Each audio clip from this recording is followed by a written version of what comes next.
Welcome, ladies and gentlemen, to the 20th episode of the Geek Node podcast. Surprisingly enough, Jonathan Bester has not shut me down yet. He's let me carry on with this and given me even a little bit more freedom than we had. So thanks a lot for tuning in, everyone who's been with us from the start. It's fantastic to have you on board and watching and listening. This week, very, very cool. Big thing for me personally. We do have Stefan Roets. Hopefully I'm saying your surname correctly. That's correct. Okay, cool. From Blowfish Entertainment. If you don't know who Blowfish Entertainment are, I'll ask Stefan to explain in just a second. But they're the people who basically allow addicts like me to carry on fueling my sad addiction to Pokemon trading card game. So, Stefan, really nice to have you on board, man. If you wouldn't mind, have you got just a quick 2-minute summary, who you guys are, what you do personally, etc.? No, great, Matthew. Thanks for having us. So as you said, obviously my name is Stefan Roets. I'm from Blowfish Entertainment. I'm the commercial manager for the company. Blowfish Entertainment is a premier supplier of a number of collectible products within the South African market. We call them youth entertainment brands.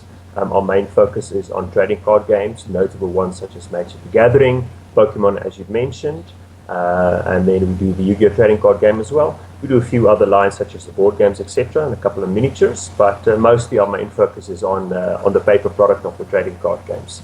And we seek to be the premier supplier of the games within the market, and we're always trying to also promote the games within South Africa. It's working, I'll tell you that much. I mean, I got dragged into Pokemon by my son, who I love dearly, and when he said to me, "Dad, I really want to try Pokemon," I was like, okay, cool, well, we'll go and get you a deck and we'll get you started off. And then it was a case of, well, you can't play on your own, so I'm going to have to get a deck now as well. And now I have a problem. Like, we've got about 7 of those big Dragon Shield boxes full of cards. I've got an album, that's not including our actual decks. Those are just spares. Like, we're just piling up. But it's fantastic. I love it. It's such a lovely way to spend a Saturday afternoon. So we play at Battle Bunker in Tiger Valley. That's our local Pokemon League happens there.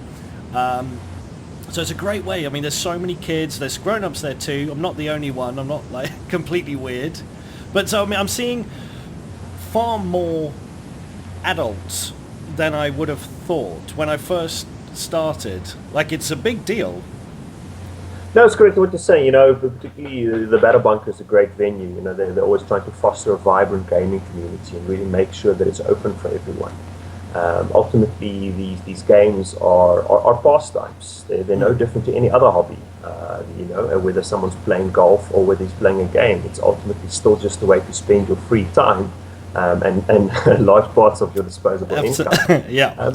But as you mentioned, you know, these games have a lot of appeal towards not just that particular market. We seem to think that it's Pokemon, therefore it's appealing to very young kids. But there's a lot of skills that these games impart.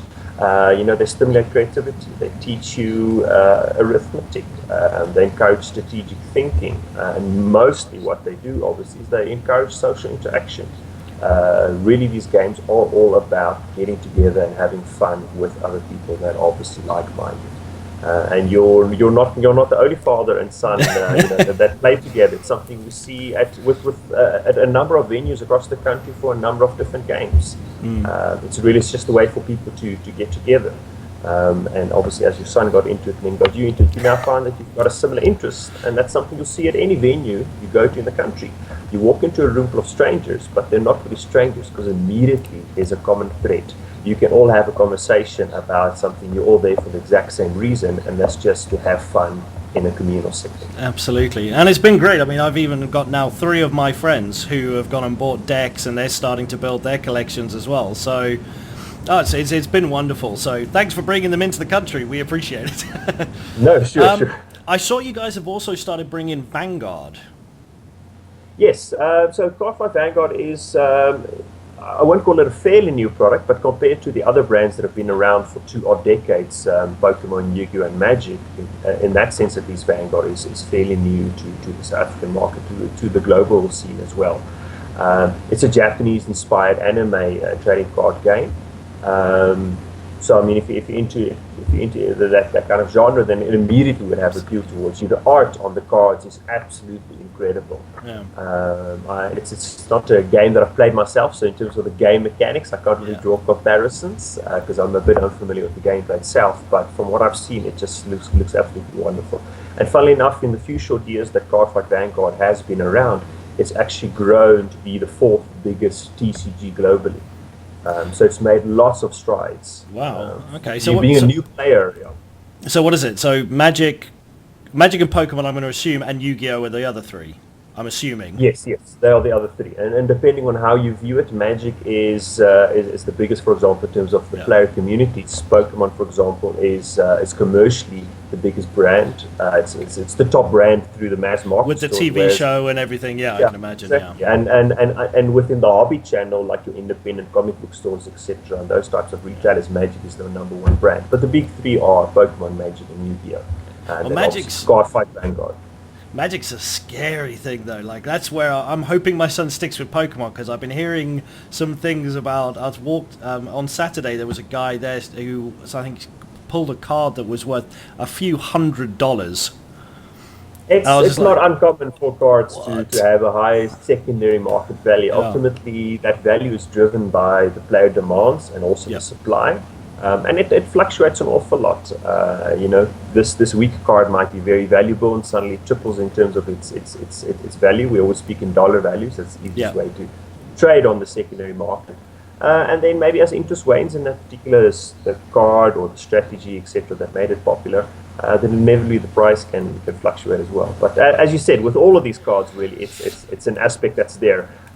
You buy a booster pack for anywhere between 50 and 80 odd rand to get a few cards in there, but the total value of the content you open up could be $100 plus, etc. Absolutely, yeah. Well, this is one of the things. So a good friend of mine, an Irish guy by the name of Scanner Barkley, he did a video recently with a commentary about Destiny and why Destiny is so successful as a game, despite the fact that it's not actually a very good game. And a lot of it was to do with the way that they deal with loot drops, which was very similar to your booster packs, in my mind, the way he explained it, which was from the moment you buy that booster pack or get that engram, and then between the time that you buy it or pick it up and open it or get it decoded, it is potentially anything. So you don't get it and immediately look and go, oh, that's junk. You buy it and then you still get that secondary enjoyment of, oh, what is it going to be like? It's really, really is. It's awesome. I love it. I've even gotten the whole thing of where you take the 3 top cards and you switch them to the back and then you turn it over and then you look through it that way and then whatever the best card is going to be, it's the one on the back, the very last one. That's a lot of what this excitement is about, and because obviously these producers, what they do is they test the products within a very limited environment. They've obviously got people who do nothing other than test cards and what they might perceive the inclusion of these cards would be within what we call the meta game. These are current trends within the tournament scene and so forth. But obviously it's a limited environment. And you imagine when you're releasing these cards into what is essentially the player base, which is a test pool of a few million people, they inevitably come up with interactions and combinations that the manufacturers never envisioned. And that's what makes it exciting. Because all these trading card games, that's what they do. They encourage you to be creative. You get to play the game in the way that you feel comfortable about doing it. So often you see a card, then as you said, you might be like, it's junk. Someone says it's junk. For now, but and they go through these spikes. I mean, a card that is not very popular and maybe overlooked a little bit right now. A few months down the line, new products get released, and people start to look at all the cards that were previously released in a very different light, and that's what makes it exciting. Nothing is only ever bad for the rest of its life. It goes through these different fluctuations and cycles. And each time, I mean, we just had the release of the new Breakpoint. Yes. Pokemon, sorry. Okay, Pokemon is when it comes to the card games, that's where, I don't know which ones you play, but majority of my knowledge comes from Pokemon.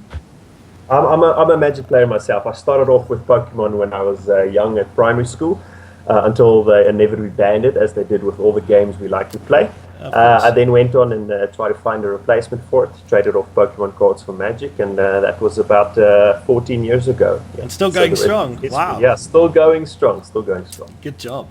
So, so there's recently been a release of a new set, the Breakpoint set, excuse me. And like you were saying about cards coming in that have suddenly changed the way. So my deck changed overnight with the release of Breakpoint. So now Breakpoint had something called Psychic's Third Eye, which lets me discard any number of cards that I want. So I can discard as many as I want or as many as I don't want and draw that many cards back.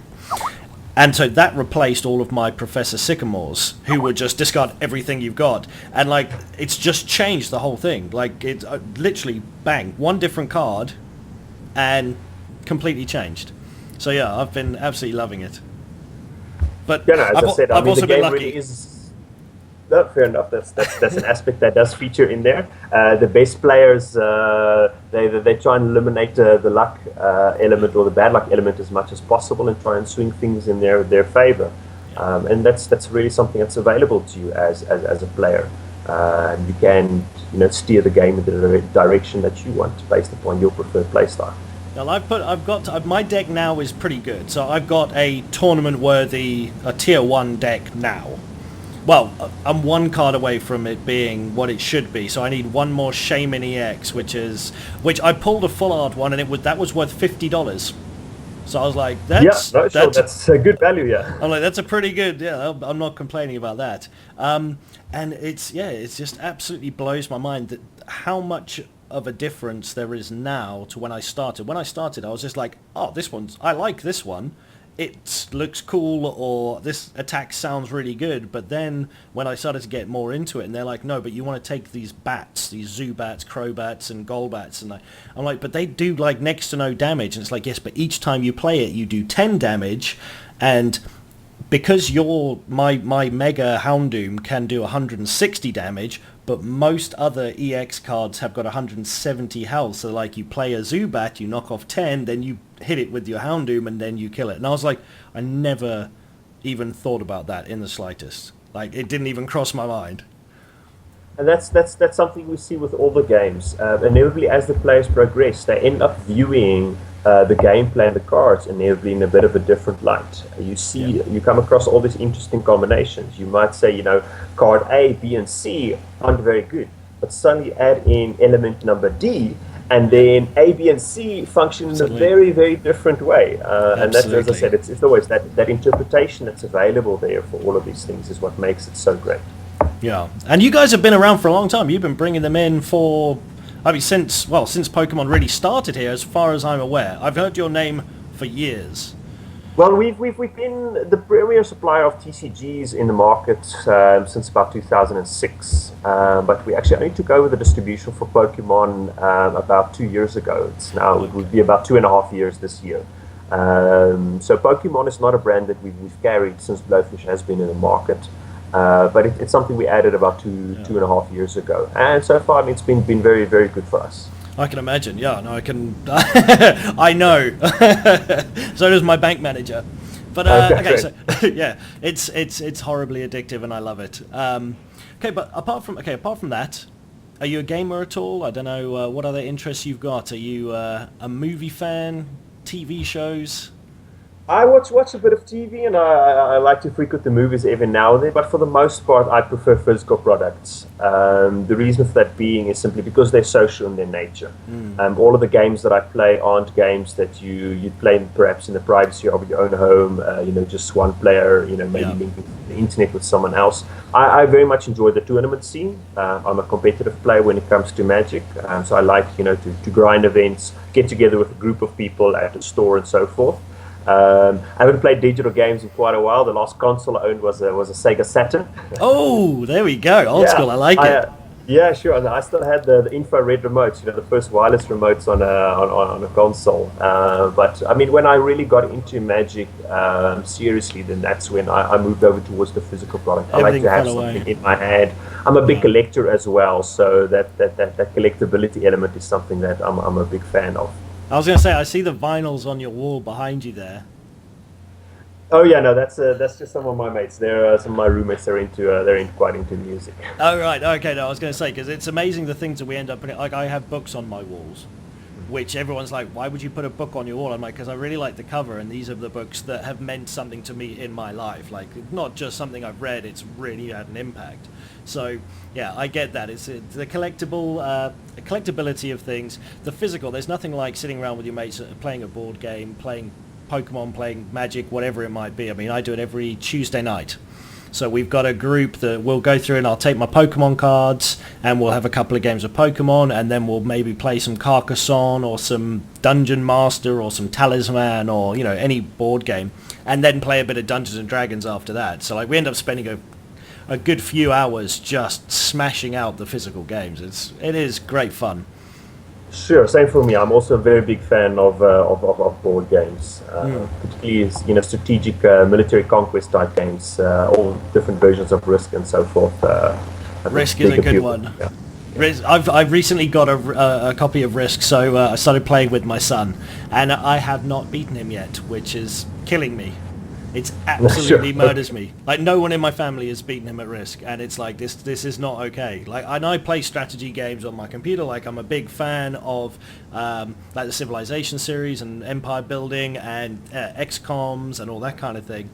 But for some reason, can't beat him. It's driving me nuts. So if you got any tips, I'll take any advice from anyone because he kills me and it drives me nuts. He's just lucky, but.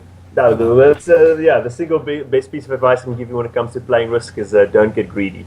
Yes, that's true. Yeah, you end up inevitably just spreading yourself too thin. The big conquest followed by big losses, get you nowhere. Small steps, yeah.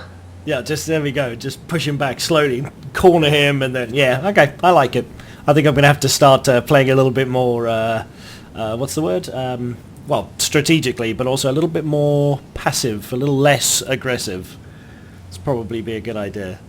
Yeah. So, okay, so back on to, so we're going to stick with card games. We're not going to worry about the computer games and all of that, because as you've said, not really a big thing for you. I have recently, although I have picked up Tabletop Simulator, which actually, there's an interesting thing, which maybe you might actually be able to help me out with, is the legality of it. Now, Tabletop Simulator is a fantastic thing where it's essentially a virtual tabletop where you can make any game you want. From the simplest tic-tac-toe to people have made X-Wing, the models. Sure. People have made those and rendered them in 3D and made everything to do with it. And you can play it on this virtual tabletop with your friend. How that can't be legal though. Yes, no. When it comes to the copyright. Yeah, the copyright and the trademark, what it specifically attaches to, it might be very specific designs, where it might be a logo or it might be the likeness of a character or specific key art that has perhaps been produced, obviously for the manufacturers of the game. I know with a lot of the various different TCGs particularly, some of them you have an online component where you can play, and some of these are officially endorsed programs produced by the manufacturers. And in other respects, there are, for the lack of a better word, we might refer to them as pirate versions. Sure. Inevitably, what it is just people getting together, in a setting, unsanctioned environment, unofficially getting together and playing and so forth. I'm not really an expert in terms of the copyright and the trademarks, but I know that as long as or as soon as you are inevitably, copying something and there's a bit of a commercial interest for you involved, or if it's to the commercial detriment of the manufacturer, then it's a clear infringement. It no longer falls under fair usage policy or fair trade for that matter. But typically I said it's specific things. So assuming you're copying the likeness and things like that, no one, for example, has copyright over the way that a trading card game functions, but you might have copyright over specific mechanics, specific things that feature within... Sure, like if you create a Pikachu card that is identical to a Pikachu card. Yeah. Yes. Which makes sense. It's interesting though, because the company that makes the game sells the game, but the game itself doesn't breach any copyright law, because the game itself is literally a tabletop. It's only the mods, the workshop community creations that would, which the company. And I'm sat there going, like, this is there's got to be something going on there. Like, it's a bit of a weird thing, because I quite like to be able to do it. You know, to play there's games that I would love to play with friends of mine who I'm not physically able to. So, you know, I'd love to have a game of Cluedo with a friend of mine in Ireland, for example. Sure. And that is a way that I could do it, but obviously, if you're using a trademarked item, then all of a sudden you're breaching copyright law, and it's like, that's not a situation you really want to find yourself in. No, of course not. As I said, obviously, on the one hand, you want to say to people, well, you know, you're essentially promoting the game, so what's the harm in that? But still, you know, for example, you're producing the game now, and this is where the commercial impact comes in. If you're producing a game there, it means you're not going out and purchasing that product, the physical copy, where obviously the game manufacturer and the rights holders, that's where they generate income from. If it doesn't necessarily have an impact on them in that sense, then you could maybe perhaps get away with it under, like I said, the fair usage, policy. And maybe if you own the physical game. No, absolutely. I mean, we're unfortunately not going to solve all the world's wrongs here tonight, but it's something that I was paying attention to this week, and it's such an interesting area, because if I own the physical copy of the game, so let's say I own Cluedo, and I've got the board and all of that, what you're doing is essentially the same as inviting a friend of yours round to play at your house. They don't own the game, they don't take the game away with them, they just play while they're with you, and it's like, it's gonna. I'm going to be following it with a lot of interest, because I think the games companies are going to start ramping things up fairly soon. So I was having a look through the community, the workshop, and there are a lot of things that I think companies would have an issue with. Like I said, the X-Wing tabletop game.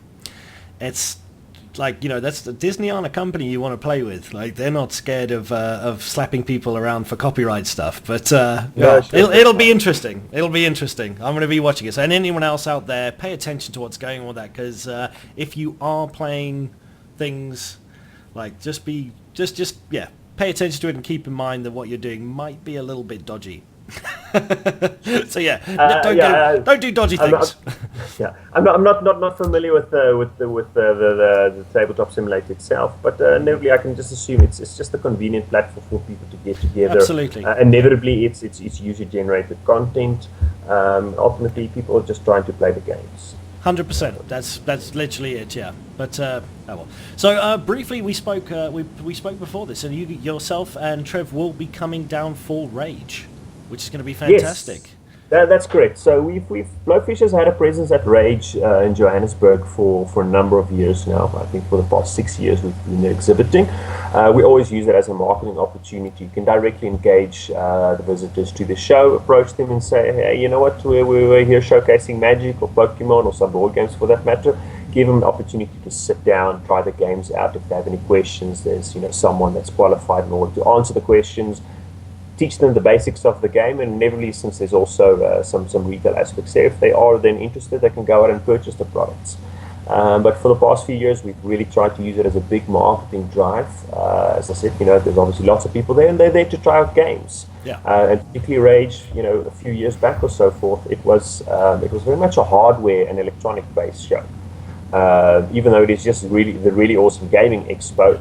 And in recent years, we've seen an emergence of a larger presence of the tabletop products, whether it be trading card games, board games, miniatures, and even Crossplay, for example, has got a strong following and presence at the show. It's really developed to an expo where it's this all-encompassing gaming and geek culture extravaganza. Obviously, when they announced last year that they're going to be trying out a show in Cape Town, we were very keen to get on board, and so we're going to be there once again this year. We're going to be showcasing some trading card games. We're actually going to be doing it in conjunction with 2 other distributors in the market, Board Games .co.za, as well as Sky Castle. Sky Castle, we know, yeah. And we've got a collective that we refer to as Unplug Yourself.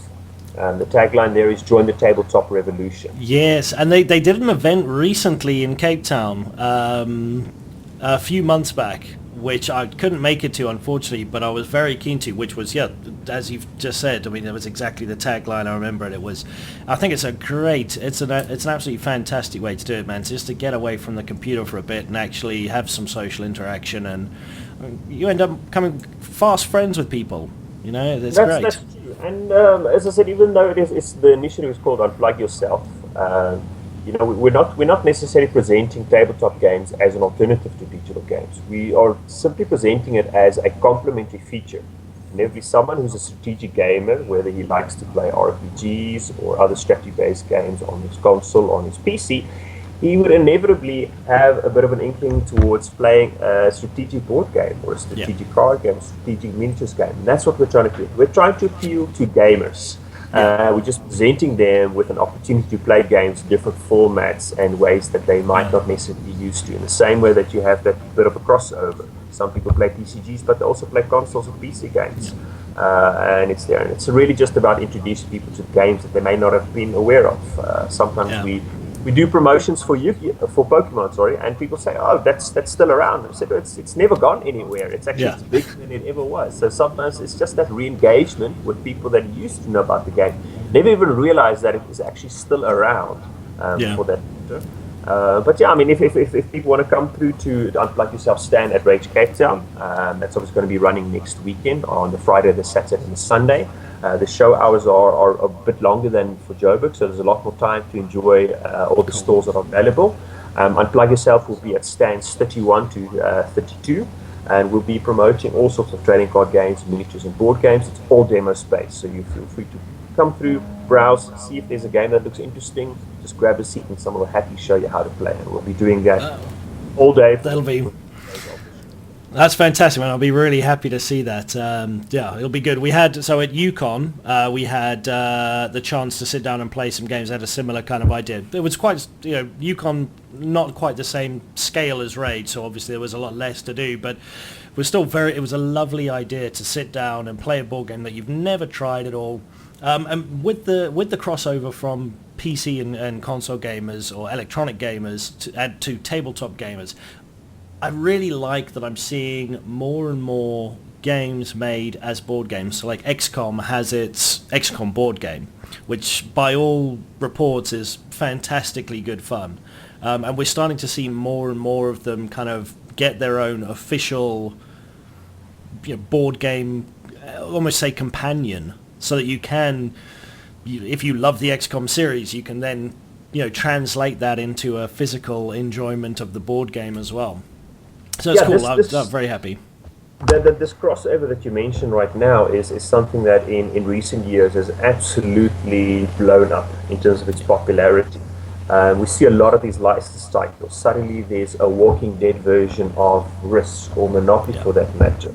And really what it does is it gives people who are fans of, let's say, a TV series or a digital game or vice versa, whichever way around it goes, it gives them an opportunity to take their fandom a step further, experience it in a different way. It adds a bit of a new dimension, particularly with the board games and the licensed titles we've seen over the past few years, whether it's the Big Bang Theory board game, Game of Thrones, for that matter. It's introducing a whole group of people, a target market, that never really would have been the traditional customers for that product to this game. They said, I've never really played board games, but because it's Game of Thrones, I'm actually going to check it out. And they're never having a great time playing it. And suddenly you introduce someone who never would have, out of their own considered to check out this product. And you have a fan there. And so that broad-based appeal that these, particularly the licensed and popular titles offer, is something that's wonderful for the market. It gives the consumers an awful lot of opportunities to, as I said, experience their fandom and their hobby and their interest in a different way. And it's opening up the market to appeal to all sorts of people. Very, very true. I mean, my mother is the perfect example. She loves to read, but if I'd said to her, hey Mom, listen, I've got this kind of high epic fantasy set of books you should read, she would have said, no Matthew, no, come on, let's be serious.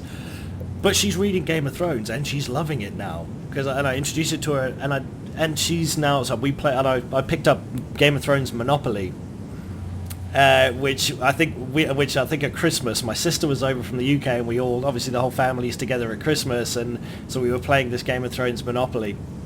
And she said, "Oh, Game of Thrones, isn't that the TV show?" And then we started talking about it, and then it got into, I was saying, listen, you should try the books. It's actually really, really, really interesting, even if you don't like the high fantasy.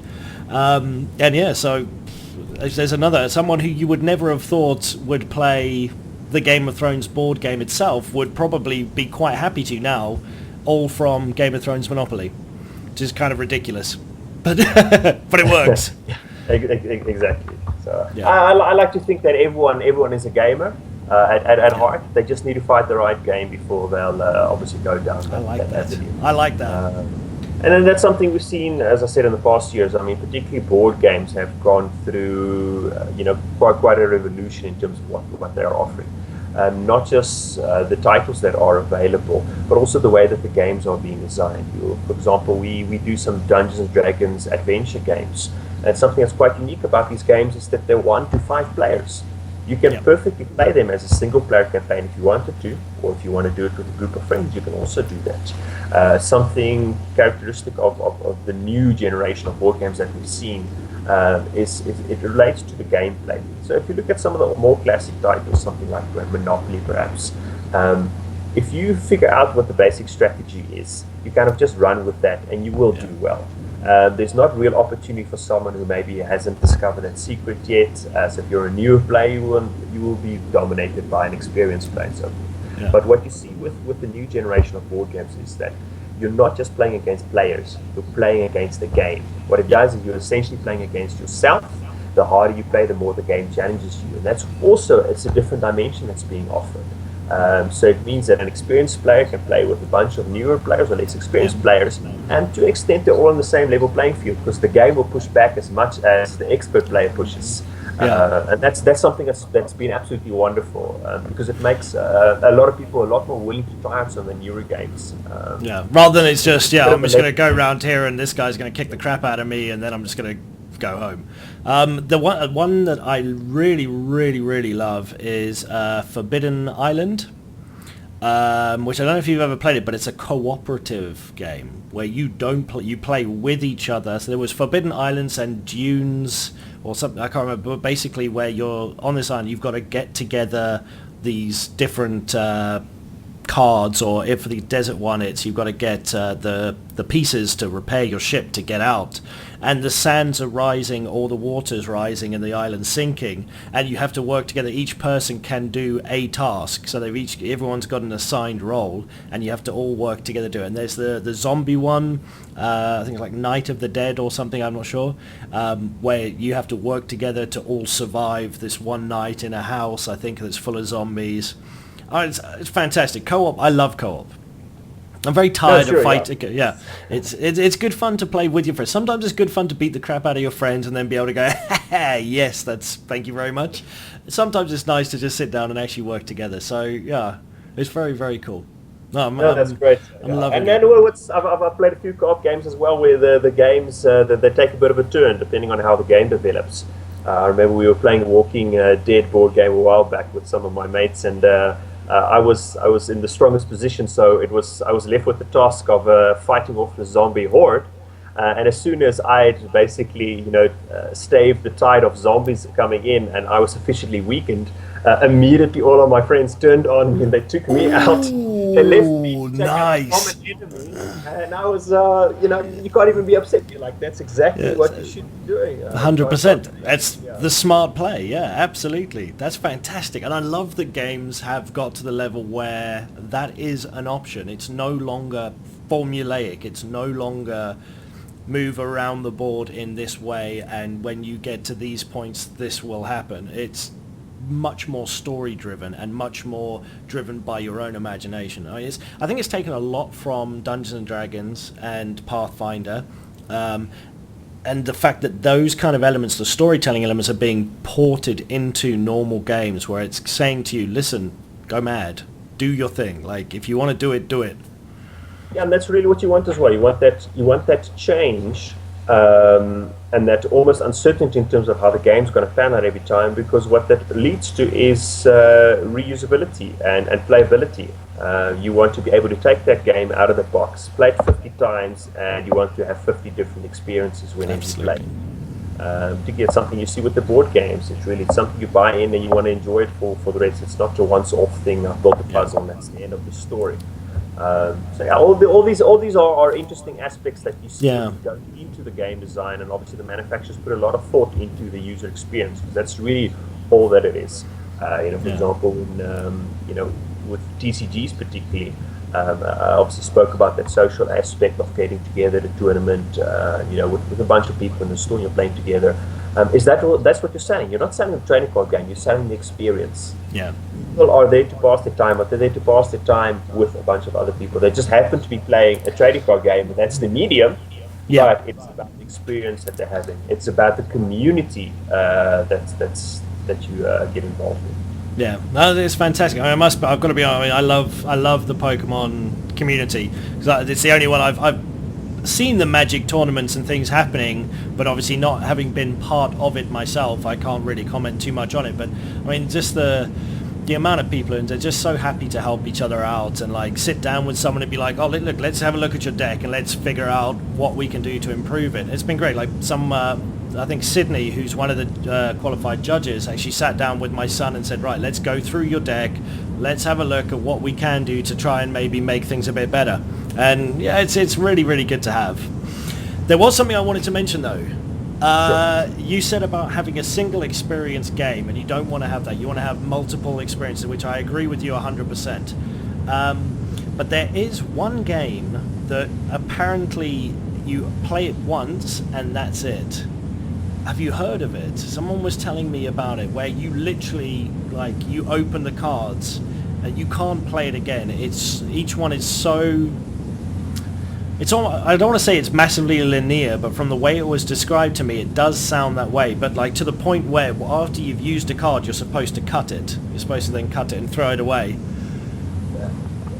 I believe I might know which game you're talking about. We sell a board game that's called Risk Godstorm.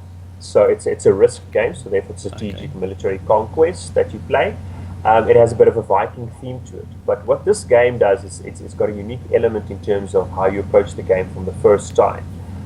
Because you would actually have cards that you would, as you said, you might make up some rules, or you might, depending on the direction the game takes, it says tear up this particular card, and therefore you won't get to use it again. So the first time that you play, it doesn't mean you can only play it once, but that first time that you play it is going to have an impact on the future games that you do play. Okay, I see. That's interesting. Yeah. So if a bunch of people have different copies, all have copies of this game, none of these games will function in a different way, because it all comes down to how they play the game that first time. That first time, wow. That's really cool. I kind of want to go and find that now. Well, I'm sure I can. It's a bit of a nice customization that you see within the games. Then obviously you need to make sure that you tread carefully during that first event there, first time that you play, so that the future events obviously going to be highly dependent on that initial game. I can see. I mean, it raises the stakes a considerable amount. Like if I'm sitting down with a bunch of my friends and I'm like, geez, hang on, I need this card to not. It needs to be available to me, or I need it to not be. From the way I play, that card needs to be gone, let's say. Do everything I can to make sure it's gone, so that in the future when we play, I like that. That's a cool mechanic. And you can carry on playing, it just impacts it depending on, As I said, it just cool. steers your particular prey group or that copy of the game that you have in a particular direction. Because honestly, I wouldn't be too keen to buy into a game that I only ever got one. Yeah, I know, exactly. Yeah, play it once. Okay, cool. Well, that was fun, guys. Chuck it away. Yeah, no, that wouldn't work for me. Cool. I wanted to take a couple of minutes away, if you don't mind. I just want to announce the winners of a competition that we had. So we were giving away a copy of Street Fighter V for PC and a copy for Street Fighter V for PS4. So I'm happy to announce that the winners are, for the PC version, we have Raphael.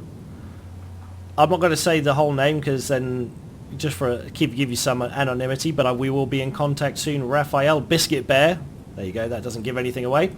And then the winner of the PS4 version is Jacques L. I don't have a Twitter or anything handle for him, so perfect. Thank you very much. Cool. Good timing. Sorry about that. Had to get the housework done and quickly announce the competition. We've got some more competitions coming up. The Stokinakor Entertainment in particular have really come to the party and provide us with a lot of stuff to make available to people, which is really, really quite nice to see. I love anytime that I see competitions where people can win something cool that, you know, especially if it's a student or something who ends up winning it. Like that's my absolute favorite. If a student wins a copy of a game, I'm just like, yes, that's what we want, because like, you know, I can go and buy a game, but a student's literally maybe sat there going, I really want that, but I just don't have the money. I cannot go and do this. So hopefully at least one of those is a student. New games are always fun. Absolutely, yeah. It doesn't matter what it is, and plus when it's free, you're going to get more. It's definitely worth the money when you haven't paid for it. So it's absolutely perfect.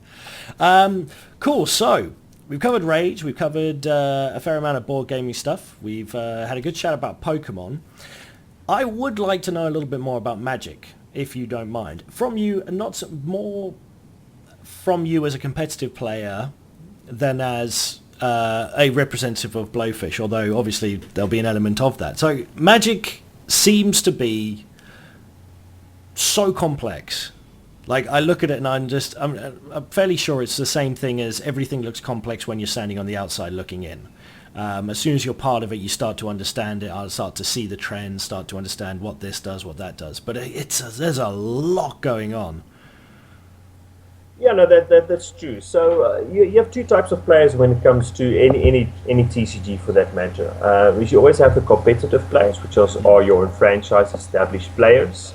That doesn't necessarily mean they're a new player. You could be new to the game and still be competitive. And then you have your casual players.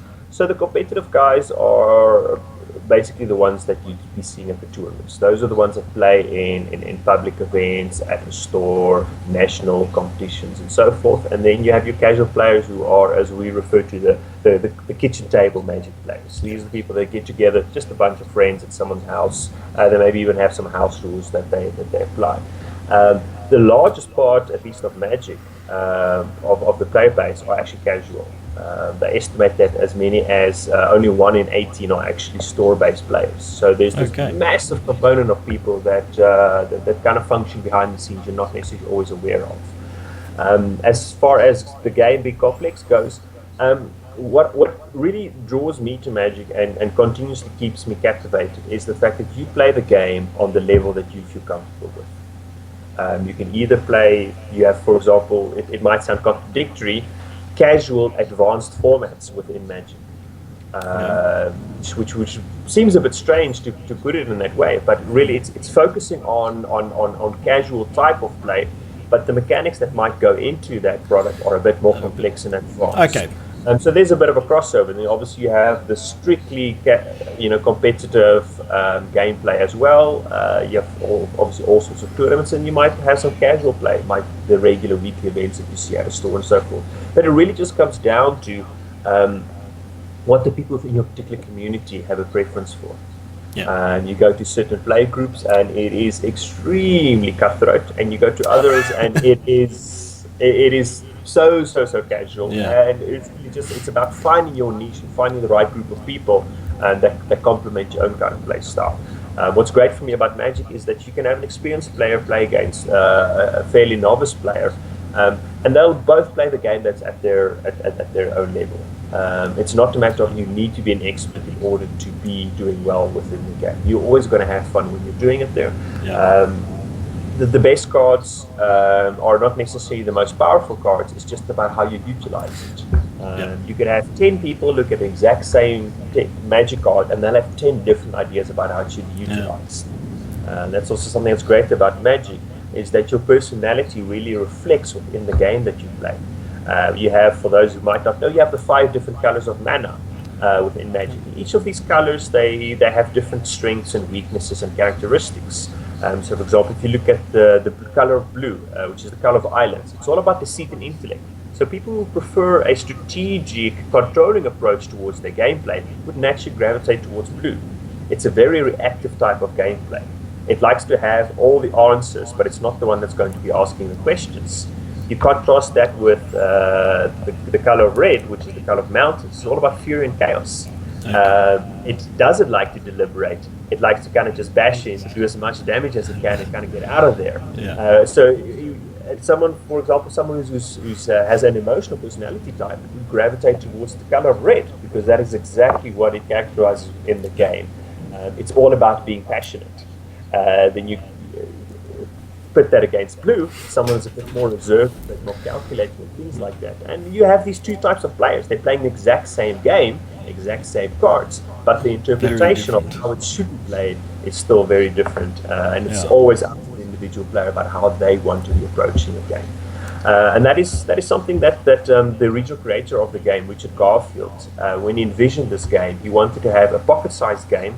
But the primary motivation behind the design for this game was, he said, what if there's a game that we play, but we're not necessarily all playing with the exact same pieces? And that was what formed the basis of the modern trading card game genres. Magic was the first modern TCG that came about, and it set the field for all the other games to come forward. And that's really what it's about. You have this massive card pool, and you're picking from it the specific pieces that you like, you prefer. You maybe like grass-type Pokemon or bark-type Pokemon, so you play with that deck.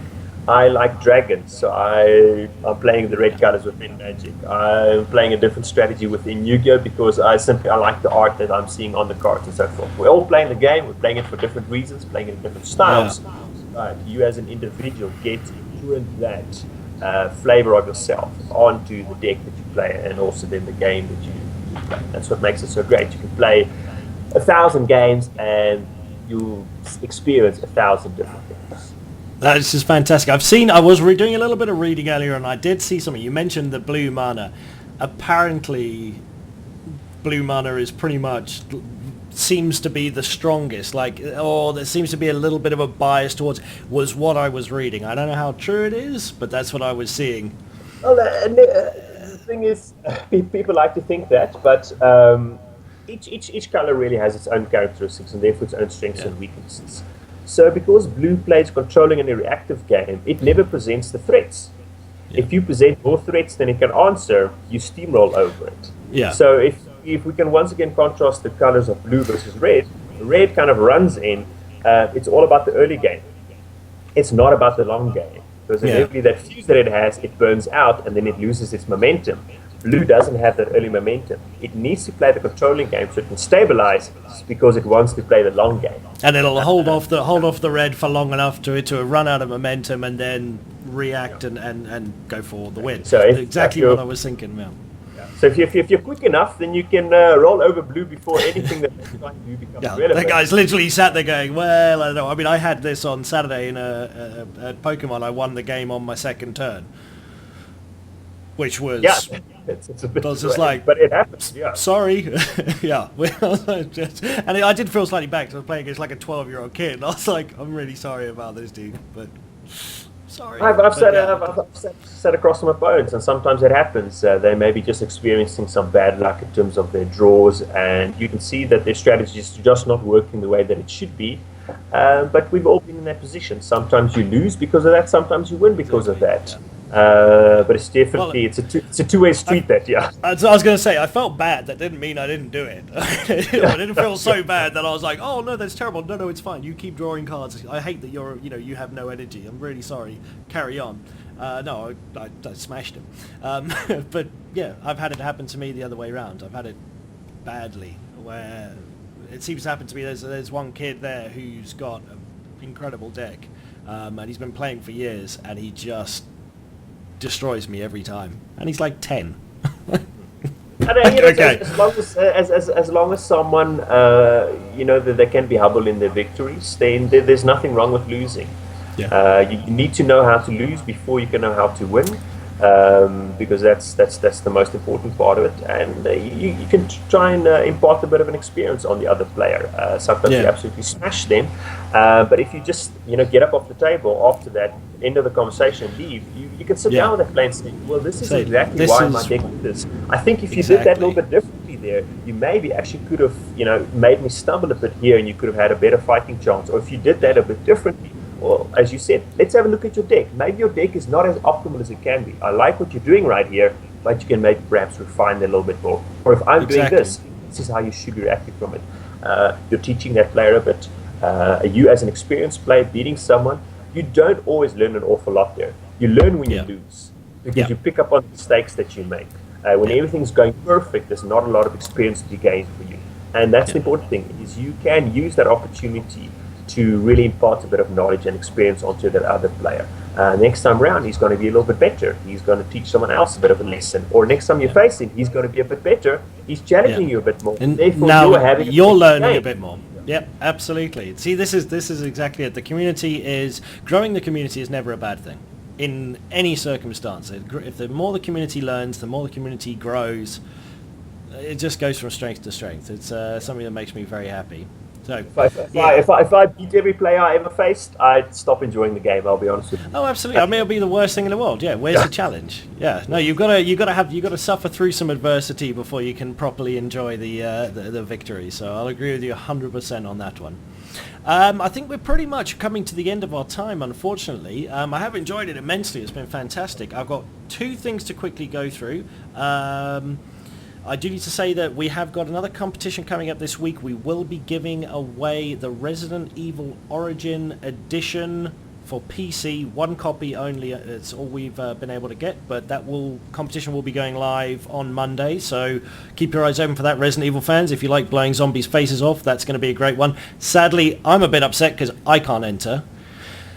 That's the worst part. Is like of doing this. It's like, it's fantastic. I see this game, I'm like, oh, Resident. I'm like, the Origin collection. Like, it's got so much good stuff in it. And I'm like, oh, now I'm gonna give it to someone else. So keep an eye out for that. We will be filming an episode of the podcast from Rage. So I'm gonna hopefully be able to pop in by you guys. Have a chat with you, have a chat with Trev. We're going to be just going around and speaking to everyone, so that'll be going up next weekend. It's going to be very, very cool. We maybe film some games if we're allowed. I'm not sure, I'm pretty sure it's quite open about what you can and what you can't film in there, just to be able to, get some more knowledge out there around the games that are being played for people who maybe can't make it. So yeah, that's going to be fantastic. Then that's next Sunday. The Sunday after that will be the listener podcast. I have 2 people in mind who will be joining me, so hang on to your socks. That's still happening. Cool. Anything from your side, Stefan? Sorry, I have to get all the house cleaning done. Stefan, from your side, anything that we... No, sure, perfect. If I can just mention once again about the Rage, as I said, please come join us at Rage Cape Town. That's next weekend, the Friday, the Saturday, and the Sunday. I think the show times are, I think it's 9 or 10 until about 7 in the evening, so it's quite long hours there. Feel free to come through. Unplug Yourself has got to be on stands 30, 31, and 32. We've got 54 square meters of pure gaming space. There's got to be a number of tables set up. All you need to do is come have a stroll, see what game appeals to you, have a seat, and someone's happy going to run you through it. There's also going to be a number of retailers present at the show if anyone's interested in purchasing any product. And Matthew, we'd love to see you coming through in order to check that out. Great. If I can, great. If I can ask everyone as well, we're still working on the website for Unplug Yourself, but please check it out on Facebook as well if you want to stay up to date with the events, the specific cons that we're attending, competitions that are going to be running, some developments in terms of the initiative. Feel free to check that out. And then if I can just mention about some upcoming releases for Pokemon, Yu-Gi-Oh! And the Magic. So we've got the next set, XY10, Fates Collide, releasing for Pokemon. That's going to be in stores on May 4th. For those who might not know, with the TCGs, before the product is officially available on the shelves, you get what we call pre-release events. This is an opportunity to play with the products a week before they're officially available for purchase on the retail shelves. It's a very casual tournament. You can come in, experience what the game's all about. So Fates Collide for Pokemon is releasing on May the 4th. Then for Yu-Gi-Oh! We've got Shining Victories, which is the next big booster release. That's releasing on May 6th. They also have sneak peek events that take place the week beforehand. So also, if you want to get your hands on the cards a little bit earlier, feel free to come through and check out events in your area. And then for Magic, we've got the next set, Shadows over Innistrad, which is releasing on April 8th. Pre-release events for that will be taking place on the weekend of April 2nd to 3rd. If anyone's interested in finding a bit more about the TCGs, we've got various Facebook pages. If you just search Yu-Gi-Oh!, Pokemon, or Magic the Gathering South Africa, it's easy to join those groups there. We've got a lot of announcements, discussions, and other things going on there. If you want to find out about events in your area, feel free to just drop a post on there and we'll be happy to assist. Fantastic. And I will put the links below. So we'll have all the information available. I'll put in links to the Facebook pages and put some event information in there for the ones you've just mentioned. The pre-release tournaments are fantastic. I played in the last Pokemon one. I had a great time because you don't take your deck, you get given cards and you have to build a deck from that. So everyone starts off level playing field. I am terrified of this release coming because I've seen one of the cards and I think it's Alakazam EX. And it's ridiculous. It's like, if you have this, just basically kill everything on the board. I'm like, no, like it does 300 damage or something. And I'm just like, this is going to wipe my people. Just bang, bang. So, hold fingers crossed no one pulls one of those in the pre-release. But yeah, well, I'll definitely be hitting up that one. It's going to be great fun.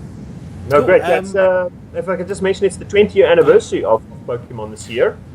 So there's a number of exciting product releases that are coming about for those of you who used to play back in the past and so forth, where they're really revisiting a lot of the old characters and storylines and things like that. So if you've been wanting to kind of relive your childhood from way back, you can do that right now. And if you're a new player who wasn't around in that time as well, it's also a great opportunity to experience some of the old familiar characters within the set.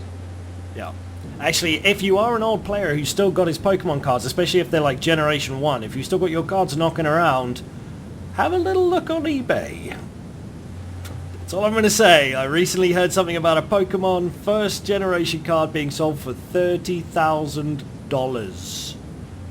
And I was like, wow, that's incredible. So if you do have those old cards, have a look. Great collections, great to keep, but you could be sitting on a fortune. So yeah. Anyway, Stefan, thanks so much for joining me tonight. It's been fantastic, really interesting to chat to you, find out a little bit more about what goes on behind the scenes. Very interested now. I've got a bit of a bee in my bonnet. I'm like, maybe Magic would be worth having a little look at. So I might have to pick up a starter deck for that and give it a try, but we'll have to see. Okay. Well, Matthew, cool. Thanks to you and thanks to the listeners. Okay. Thanks a lot, man. Take care. Everyone else who's listening, thank you for coming and joining us, and we will see you next weekend. Take care.